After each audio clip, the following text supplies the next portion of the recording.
Fernweh is a German word, and there is no literal definition in English, but it is a little like the explanation of homesick, just opposite.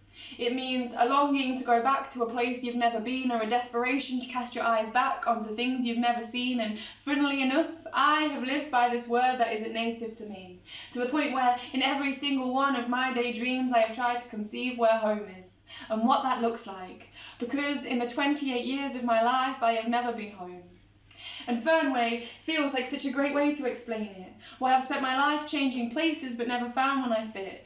It explains this desperate feeling of yearning. It explains why my heart feels like it's constantly burning. I guess it's all just a part of the disconcerting knowledge that maybe I don't belong here.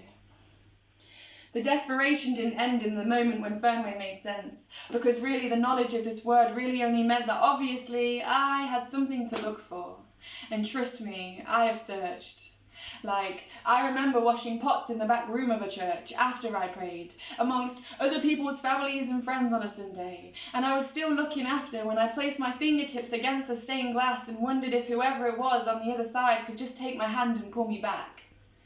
I remember dancing shoeless in mud and chanting for earth, for peace and for good in a spot of land where we believed ancient spirits still stood. And I wondered if I could just shout loud enough, then maybe someone on the other side who really understood could just take my hand and pull me back.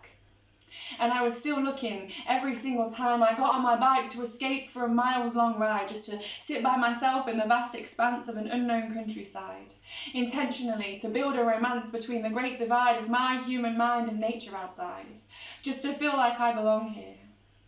But no matter how fast I pedal, I still get caught by this feeling, just a few moments of tarmac and then a re-revealing of discomfort that I still struggle to explain. Even after all the meditation in Spain, even after the mountaintop Qigong where I literally reached my arms out to God, even after I stood in front of the spectacular firing squad of shooting stars, just to speak to imagined lands that must exist somewhere out on the afar, and begged with my earthy flesh-covered face why was I dragged through this inconceivable notion of time and space just to end up in the wrong place?